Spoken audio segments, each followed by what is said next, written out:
이 시간에는 신명기 26장 16절로 19절을 중심으로 해서 하나님을 찬양해야 할 이유라는 제 말씀을 상고하는 가운데 피차의 풍성한 은혜 받기를 원합니다. 이사야서 43장 21절에 기록하기를 이 백성은 내가 나를 위하여 지었나니 나의 찬송을 부르게 하려 함이라 고 기록되어 있습니다. 하나님께서는 자신의 영광을 위해 찬송을 부르도록 내 백성을 지으셨다는 말씀에서 그 기원이 비롯되었음을 우리는 알 수가 있습니다. 연대는 정확히 알 수 없지만 다윗 시대의 구체적으로 성전에서 하나님께 제사를 드릴 때마다 사용되었고 솔로몬 왕 시대에는 최고의 전성기를 맞이한 것이 하나님이 맞이한 것이 아닌가를 생각하게 됩니다.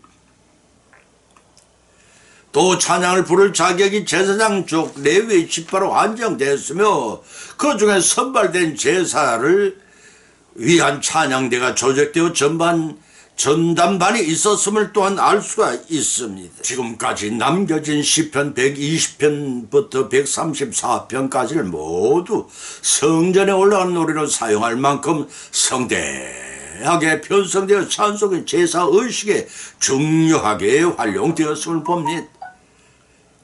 그 위용은 대단했습니다. 성전에 오르는 15개 청계 좌우에 늘어선 찬양대원들이 찬송을 올린 것으로 알려지고 있습니다. 특히 중에 시편 126편과 129편은 포로기간 중 포로기간 이후에 쓰여졌고 또 시편 122편과 134편은 공중예배를 사용할 때 사용된 것으로 여겨집니다. 이 찬양시들은 포로기간 이후 유다의 3대 명절인 유월절과 초막절과 칠칠절 때 시온에 올라가는 사람들에게 불려졌다고 대부분의 성경학자들은 말하고 있습니다. 성전에 올라가는 시편 내용을 살펴보는 첫째는 120편입니다. 내 생명을 건져달라는 성도의 믿음입니다. 두 번째는 시편 121편을 통해서 나의 도움이신 여호와를 찬송을 하고 세 번째는 시편 120편을 통해 22편을 통해 예루살렘의 평강을 구하고 네 번째는 123편을 통해 하나님의 자비를 바라면서 다섯 번째는 124편을 통해 하나님의 구원을 찬양을 하고 여섯 번째는 125편을 통해 주님을 의뢰하라고 했습니다. 일곱 번째는 126편을 통해 포로 교환에 대한 감사와 여덟 번째는 127편을 통해 자식은 주님이 주신 겹이라고 하셨고 아홉 번째는 하나님을 경외하는 자보다 복이 있다고 128편에 밝혀놓았습니다. 열 번째는 이스라엘의 고난을 229편에서 11번째는 내 영혼이 주님을 기다립니다 라는 강구를 130편에서 12번째는 어린아이와 같은 연약한 믿음임을 자복하는 고백을 131편에서 그리고 132편에서는 13번째로 하나님이 신뢰한 다윗에 대해서 그리고 14번째는 133편을 통해 연합한 형제의 아름다움에 대해서 그리고 15번째는 134편을 통해 밤에도 여호와를 찬양하는 내용이 당연 찬양시로 이루어져 있습니다. 이러한 찬양시뿐만 아니라 성경에 나타난 대부분의 시가 하나님을 향한 간절한 신앙 고백과 구원에 대한 감사가 핵심입니다. 사랑하는 성도 여러분, 여러분은 어느덧 금년 12월 첫 주일을 맞이하게 되었습니다. 적게든 크게든 성도들 각자의 가정마다 한 해의 동안을 보살펴 주신 은혜에 감사의 찬양이 따라야 하지 않겠습니까? 수확을 주시어 결산하게 하는 달이요, 성경을 깨닫게 하는 주관이 있는 달이요, 우리를 죽음에서 구원해 주신 구주의 성탄절이 있는 달이니 어찌 찬송을 드리지 않을 수가 있겠습니까? 첫째는 우리를 백성 삼아주신 은혜에 감사하기 위해 찬양을 올리합니다. 둘째는 우리들의 반석이신 산성과 소망이신 하나님께 감사하기 위해 찬양을 드려야 합니다. 세 번째는 우리가 존재할 목적이요 구속을 입은 우리들입니다. 그렇기 때문에 찬송을 올려야 합니다. 이런 말씀들 상고하는 가운데 풍성한 은혜 받고 실천을 위해 결단하는 시간이 되시기를 성령님의 감동, 감화, 역사하심에 힘입어 피차의 풍성한 은혜 받는 시간 되시기를 주님의 이름으로 축원드립니다.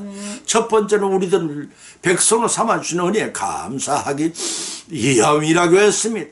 신명기 26장 17절로 19절 찾아보면 네가 오늘날 여호와 네 하나님으로 인정하고 또 그 도를 행하고 그 규례와 명령과 법도를 지키며 그 소리를 들으리라 하고나였고 여호와께서도 네게 말씀하신 대로 오늘날 너를 자기의 보배로운 백성을 인정하시고 또 그 모든 명령을 지키게 하리라 하고 확인하셨으며 여호와께서 너희 칭찬과 명예와 영광을 거저하신 모든 민족 위에 뛰어나게 하시고 그 말씀하신 대로 너로 네 하나님의 여호와 백성이 되게 하시리라고 하셨습니다. 본문의 말씀 모세가 모압 평지에서 백성들에게 행한 설교 신명기 4장 44절에 24장 44절에 26장 19절의 결론 부분입니다.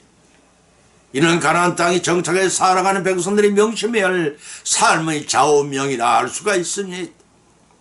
모세는 이런 본문의 두 가지 사실을 언급하고 있습니다. 첫째는 하나님께 대한 인간의 태도로서 백성들께 하나님의 모든 율법을 힘써 지키며 또한 여호와를 그들의 하나님을 인정하고 섬길 것을 촉구하는 권면입니다. 16절 17절의 말씀입니다. 두 번째는 인간의 순종에 대한 하나님의 축복을 백성들이 하나님 뜻을 쫓아 행할 때에 하나님께서는 자신의 보배로운 백성으로 인정하시고 모든 민족에 뛰어나게 하시고 또한 거룩한 백성을 되게 하리라는 약속의 말씀이 18절로 19절에 기록되어 있습니다. 이러한 약속은 오늘날 하나님 성령 성도들에게도 유효하신 축복의 말씀입니다. 아멘. 이런 말씀들은 곧 세 가지로 결론을 지을 수가 있는데 첫째는 하나님을 섬기는 데 우리들의 삶의 일부분이 되어서는 안 됩니다. 전생의 삶이 되어야 한다는 것입니다. 고린도전서 7장 32절로 33절에 밝히 기록하기를 너희가 염려 없기를 원하노라. 장가가지 않는 자는 주의를 염려하여 어째 주님을 기쁘시게 할고 하되 장가간 자는 세상을 염려하여 어찌하여 아내를 기쁘게 할고 하여 마음이 나누이며 시집가지 않은 자와 처녀는 주님의 일을 염려하여 몸과 영을 다 거룩하게 하려 하되 시집간 자는 세상의 일을 염려하여 어째 남편을 기쁘게 할고 하느니라고 기록하고 있습니다. 두 번째는 모든 계명은 단순히 알고만 있으라고 주신 것이 아니라 믿고 행하라고 주신 것입니다. 야고보서 2장 4절과 17절에서도 밝혀놓기를 내 형제들은 만일 사람이 믿음이 있노라 하고 행함이 없으면 무슨 유익이 있으리요. 그 믿음이 능히 자기를 구원하겠느냐. 만일 형제나 자매나 헐벗고 일용할 양식이 없는데 너희 중에 누구든지 그에게 이르되 평안히 가라 덥게 하라 배부르게 하라 하며 그 몸에 쓸 것을 주지 아니면 무슨 유익이 있으리요. 이같이 행함이 없는 믿음은 그 자체가 죽은 것이니라 하고 밝혀놓고 있습니다. 세 번째는 하나님의 계명을 준수하고 그리스도를 주님으로 고백하는 자만이 하나님의 보배로운 백성이 될 수 있다는 말씀입니다. 이러한 뜻을 가진 본문의 말씀 중에서 17절로 19절까지 중요한 내용을 살펴보면 이러합니다. 본문 17절에 네가 네 하나님으로 인정하고라는 말씀은 네가 여호와 네 하나님이 되신다는 선언을 먼저 하라는 것입니다. 다시 말해 이스라엘 백성들이 여호와께서 나는 너희 하나님이 되고 너희 나의 백성이 되리라는 신앙 고백을 통해 언약에 대한 순종을 요구하십니다. 따라서 이스라엘 백성들이 이를 믿고 그 규례와 명령을 행하는 것은 곧 하나님의 소유된 백성들로서 마땅한 것이라고 출애굽 19장 5절에 밝혀놓고 있습니다. 이를 진지하게 계약을 체결하고 받아들이고 그 본절에서 그 소리를 들으리라고 명하고 계십니다. 이를 받아들인다면 본문 18절엔 보배로운 백성으로 인정하시겠다는 말씀입니다. 이는 거룩한 백성으로 특별히 선택한 백성을 자기 소유로 선언하신 명령입니다. 내 말이 아니라 출애굽 19장 5절 6절 말씀입니다. 또 이 말씀을 지키게 하리라 화근하셨은즉 이라는 이 말씀의 의미는 율법 완성을 위해 그리스도를 보내주실 것을 암시한 말씀입니다. 이 연의 말씀은 율법 1.1까지도 다 이루신 예수님의 십자가 대속의 은혜로 성취하게 되었음을 마태복음 5장 10절에 밝히 기록하고 있습니다. 하나님은 이스라엘 백성들이 모든 민족으로부터 칭찬과 명예를 얻게 하실 뿐 아니라 그 부귀와 영화와 뛰어나게 하시고 여호와의 성민으로서 손색이 없게 하시겠다고 말씀하셨습니다.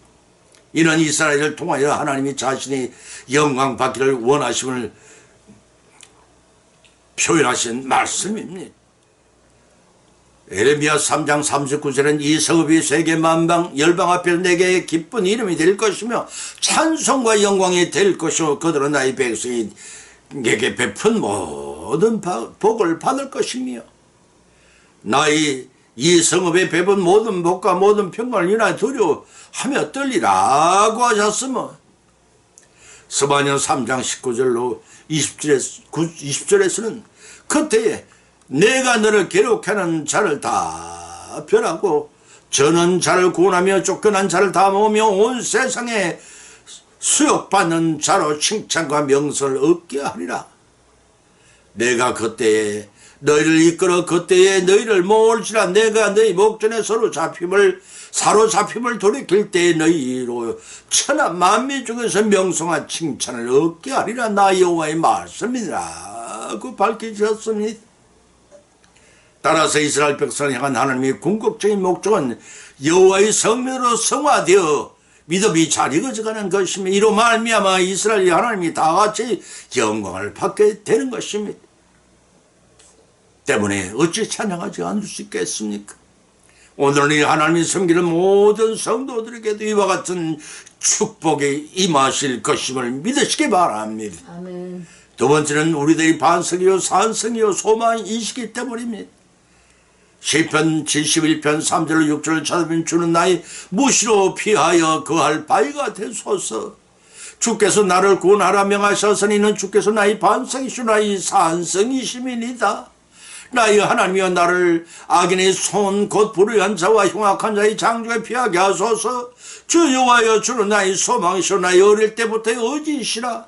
내가 모태에서부터 주의 붙으신 바 되었으면 네 어미 배에서부터 주의 취하신 바 되었사오니 나는 항상 주를 찬송하리이다 라고 하였습니다. 하나님을 왜 찬송하느냐 이유는 여호와는 우리의 영혼을 살리신 분이시기 때문에 간절히 간구하고 있는 것입니다. 특히 본문 3절에 우리의 요새가 되신 그리스도이심을 알 수가 있습니다. 한문 표기로 구할요 변방쇠 요새란 국방상 중요한 지점의 병시부터 구축에는 견고한 군사적 방어시설을 말합니다. 성경에 7가지 요새에 관한 말씀이 기록되어 있는데 이를 찾아보면 이러합니다. 첫째는 사무엘하 22장 2절에서 위험한 때 안전한 때에 성도의 요새가 되신다는 것입니다. 두 번째는 시편 31편 2절로 3절을 통해 대적으로부터 지키시는 견고한 요새가 되신다는 것입니다. 세 번째는 시편 71편 3편을 통해 무시로 피하여 거할 수 있는 요새가 되신다고 했습니다. 네 번째는 시편 91편 1절로 2절을 통해 의뢰할 만한 최고의 요새라고 했습니다.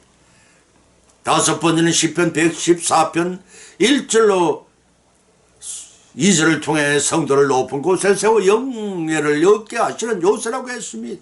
여섯 번째는 이사야서 33장 16절에서 성도들의 필요를 공급해 주는 요새라고 했습니다. 일곱 번째는 레위기서 16장 19절에 심판한 때 구원하시는 요새라고 밝혔습니다. 본문 3절에 서두로 무시로 피하여 가야 할 바위가 되소서라고 했습니다. 바위는 견고하고 불변성의 이미지를 지고 있어서 하나님의 절대 보호와 안정성을 상징을 합니다. 무시로라는 말은 늘 항상이나 뜻으로 하나님을 야간에 언제든지 시간에 구애됨이 없이 피난처로서의 바위가 되려드는 강구입니다. 이제 곧 오직 하나님만의 안정과 평안을 보장해 주시는 유일한 분이시라는 의미입니다. 신명기 33, 27절과 10편 91편 1장과 91편 3절이 말씀입니다. 왜냐하면 주님은 나의 반석이며 신성과 산성과 같은 존재이시기 때문이라는 것입니다. 본절의 내용과 같이 말씀이 시편 59편 9절에서는 물론 시편 18편 2절에서도 여호와는 나의 반석이요 방패시며 구원의 뿌리시오 산성이로가 산성이로다 라고 하였으며, 이 말씀은 어느 대적에서도 믿지 못한 높은 산 위에 견고하게 세워진 산성을 비유로하여 성도들에 대한 하나님의 보호 안정성과 확실성을 나타내고 있습니다. 그래서 시편 기자는 유년 시절부터 작년에 이른 오늘날까지도 하나님께서 계속해서 자신의 삶을 떠받쳐 주시는 든든한 반성이시오 산성이심을 고백하고 있는 것입니다. 이러한 고백은 우리의 고백이 되어야 할 것입니다. 왜냐하면 본문 6절에 기록하기를 모태에서부터 하나님의 붙드신 바 되었기 때문입니다.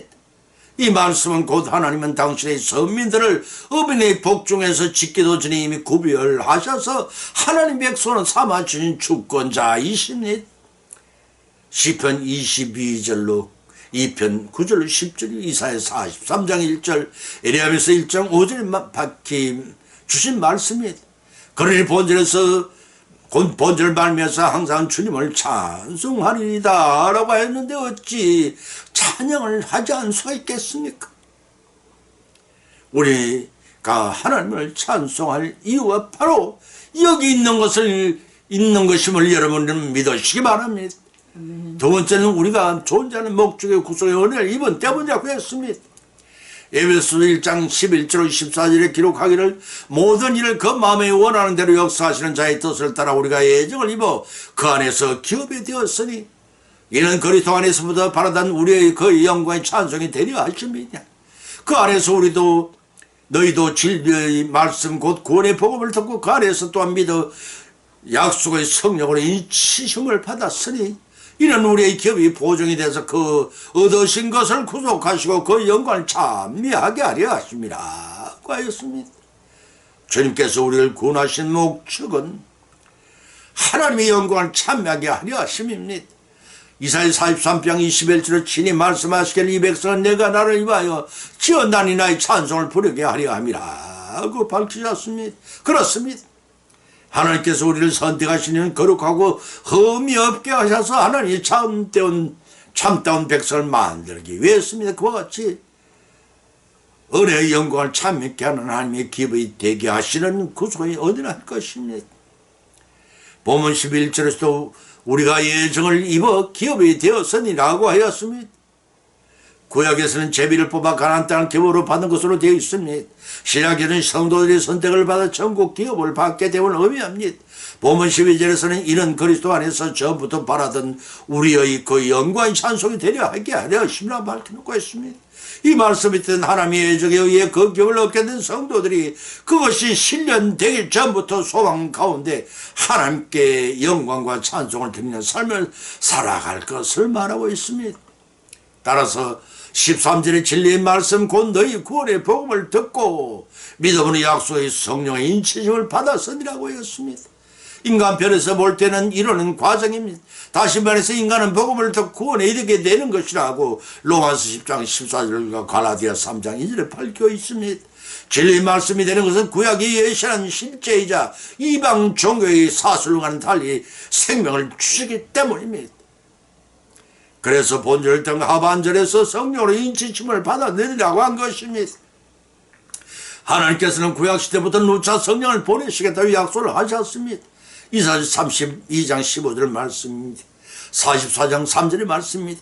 에스겔서 3장 36장 26절 그리고 스가랴서 12장 10절 그리스도께서 이를 거듭 확정하셨음을 요한복음 7장 39절과 14장 16절에 예수님이 밝힌 바 계십니다.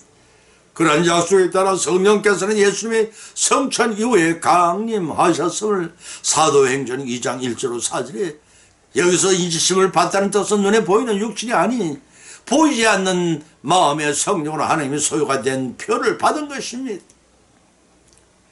로마서 16절에서 기록하기를 성령이 친히 우리의 영으로 더불어 우리가 하나님의 자녀인 것을 증거하신다니 라고 하였습니다.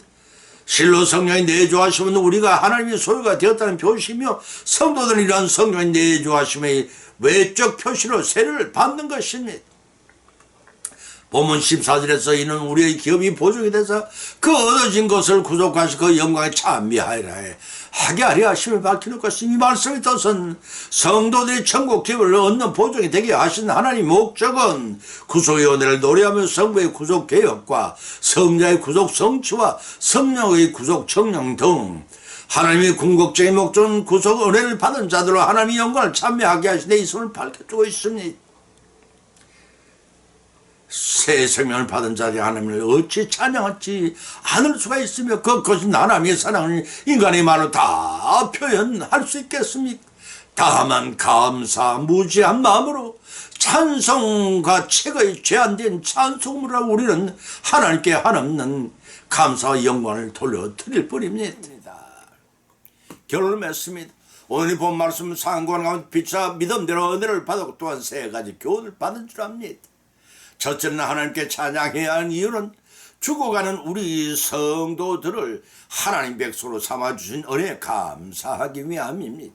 둘째는 우리가 하나님께 찬양해야 하는 이유는 우리가 환난에 처했을 때 구원받을 우리의 유일한 반석이요 산성이요 소망이시기 때문입니다. 셋째는 우리가 하나님을 찬송해야 할 이유는 우리가 존재할 수 있도록 만드신 이유가 그 때문이요 구속의 은혜를 입을 때문인 것입니다. 이사야서 43장 1절로 2절에서 대언하기를 야곱아 너를 창조하신 여호와께서 이제 말씀하시느니라. 이스라엘을 조성하시니가 이제 말씀하시느니라. 너는 두려워 말라. 내가 너를 구속하였고 내가 너를 지명하여 불렀나니 너는 내 것이라. 네가 물 가운데 지날 때 내가 함께할 것이라. 강을 건널 때 물이 너를 침몰지 못할 것이며 네가 불 가운데로 행할 때 타지도 아니할 것이요 불꽃이 너를 사르지도 못할 것이라고 하셨습니다.